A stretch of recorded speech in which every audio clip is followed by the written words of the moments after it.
Welcome back to clean news Rajasthan.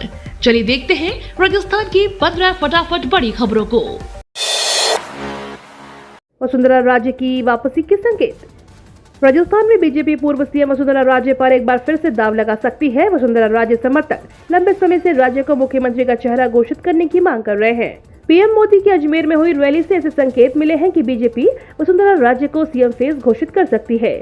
PM Modi के हाव भाव से वसुंधरा राजे समर्थक काफी खुश दिखाई दे रहे हैं।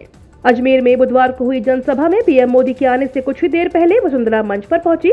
हालांकि इस सभा को पूर्व मुख्यमंत्री ने संबोधित नहीं किया, मगर वसुंधरा राजे को पीएम मोदी के नजदीक जगह मिली है। मंच साझा करने की इस घटना ने जयपुर के सियासी गलियारों में हलचल बढ़ा दी है।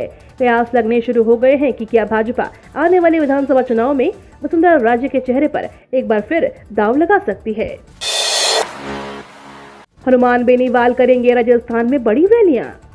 राजस्थान में तीसरी शक्ति का दावा करने वाले नागौर सांसद हनुमान बेनीवाल ने कल कांग्रेस और भाजपा को जमकर कोसते हुए जून महीने में 4 बड़ी रैली करने का ऐलान किया है। साथ ही हनुमान बेनीवाल ने सचिन पायलट से फोन पर संपर्क कर रहने की बात की है। एक बार फिर उन्हें कांग्रेस छोड़कर नई पार्टी बनाने का सुझाव दिया है। दरअसल आरएलपी प्रमुख हनुमान बेनीवाल ने गुरुवार को जयपुर में प्रेस कॉन्फ्रेंस करते हुए अपना चुनावी एजेंडा रखा। हनुमान बेनीवाल ने प्रदेश की गहलोत सरकार पर भ्रष्टाचार का आरोप लगाते हुए इस सरकार में युवा, किसान, मजदूर, महिला और समाज के सभी वर्ग परेशान हैं। इन्हीं तमाम मुद्दे को लेकर आरएलपी जून में 4 बड़ी रैलियां करने जा रही है। महंगाई राहत के लिए अब जिलों में होंगे लाभार्थी उत्सव। मुख्य सचिव उषा शर्मा ने गुरुवार को सचिवालय में महंगाई राहत शिविरों की प्रगति की समीक्षा की।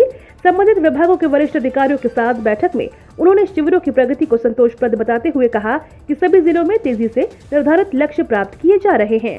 उन्होंने निर्देशित किया कि जल्द ही प्रदेश के विभिन्न जिलों में लाभार्थी उत्सव आयोजित कर योजनाओं का लाभ पात्र लोगों तक पहुँचाया जाएगा। मुख्य सचिव ने निर्देश दिए कि महंगाई राहत शिविरों में सभी पात्र व्यक्तियों को लाभ देना सुनिश्चित किया जाए। एक भी पात्र व्यक्ति लाभ से वंचित न रहे।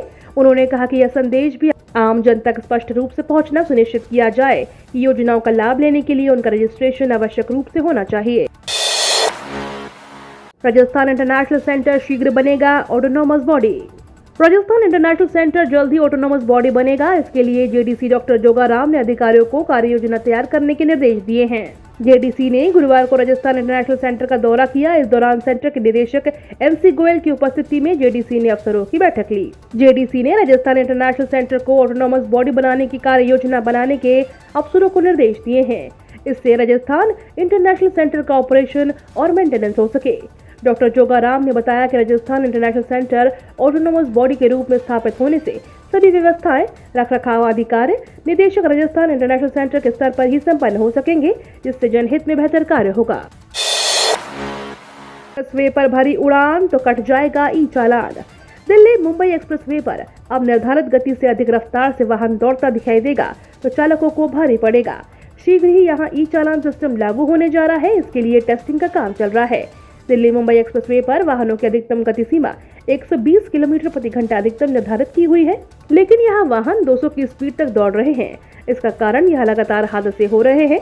ऐसे में अब ई चालान व्यवस्था शुरू करने पर सख्ती बरतने की तैयारी कर ली गई है।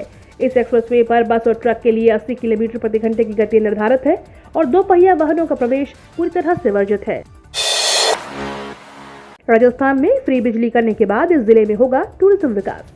मुख्यमंत्री अशोक गहलोत की राजस्थान में हर घर के लिए प्रतिमाह 100 यूनिट बिजली फ्री करने की घोषणा के बाद बीकानेर के लक्ष्मीनाथ मंदिर पर्यटन में विकास कार्य के लिए 2.5 करोड़ की स्वीकृति जारी की गई है। विधानसभा चुनाव को देखते हुए राजस्थान की कांग्रेस सरकार आम जनता से जुड़े ताबड़तोड़ फैसले ले रही है। इससे पूर्व मुख्यमंत्री अशोक गहलोत ने अपने बजट में हर जिले में 2 टूरिज्म प्लेस बनाने की घोषणा की थी। इसी के चलते बीकानेर में पर्यटन विकास को लेकर भी योजना तैयार की गई थी और अब इस पर मुहर लगा दी गई है। जल्द ही बीकानेर को टूरिज्म हब की तरह विकसित किया जाएगा। सीएम गहलोत से फ्री बिजली की घोषणा के बाद भाजपा का सवाल। राजस्थान के मुख्यमंत्री अशोक गहलोत ने बुधवार को एक पावर वाला दांव चला। सीएम अशोक गहलोत ने सूबे के लोगों के लिए 100 यूनिट तक बिजली बिल माफ कर दिया है। वहीं अब 200 यूनिट तक बिजली बिल पर किसी तरह का कोई सरचार्ज, परमानेंट चार्ज या इलेक्ट्रिसिटी फीस नहीं देनी होगी। गौरतलब है इस साल के अंत तक राजस्थान में चुनाव होने हैं। सीएम गहलोत के इस ऐलान के बाद भारतीय जनता पार्टी ने जमकर उन पर अटैक किया है। राजस्थान में 3 साल से ज्यादा एक पद पर नहीं रहेंगे कर्मचारी। राजस्थान में कर्मचारी 3 साल से ज्यादा एक पद पर नहीं रह सकेंगे।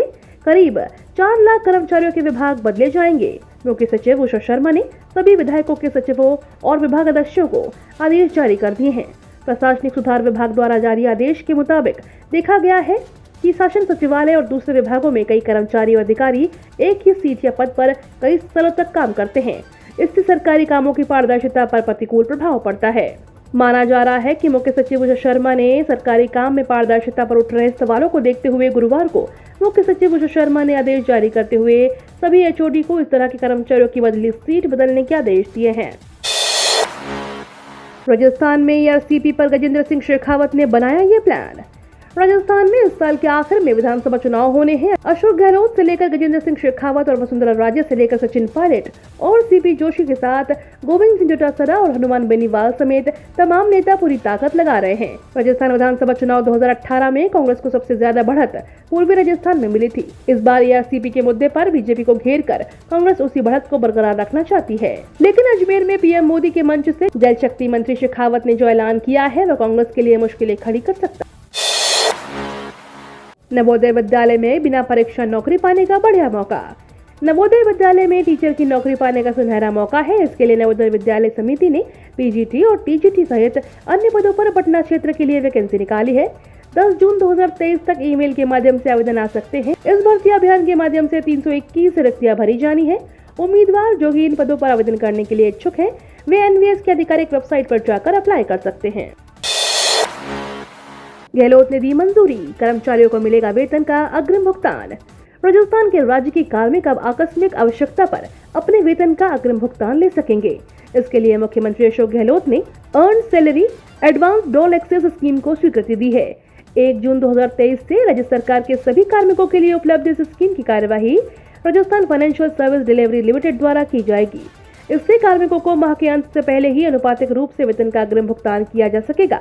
कार्मिकों को दिए गए अग्रिम भुगतान की कटौती अगले माह के वेतन में से समायोजित की जाएगी। गहलोत के इस निर्णय से कर्मचारियों और अधिकारियों की जरूरत के समय आर्थिक संबल मिल सकेगा। उल्लेखनीय है कि मुख्यमंत्री द्वारा वर्ष 2023-24 के राज्य बजट में इस संबंध में घोषणा की गई थी। आरयू में आईएएस, आरएएस और सीईटी की लगेगी निःशुल्क कक्षाएं। राजस्थान विश्वविद्यालय में आर्थिक रूप से कमजोर छात्रों को अब आईएएस, आरएएस और सीईटी जैसी प्रतियोगी परीक्षाओं की निःशुल्क ऑफलाइन क्लासेस दी जाएंगी।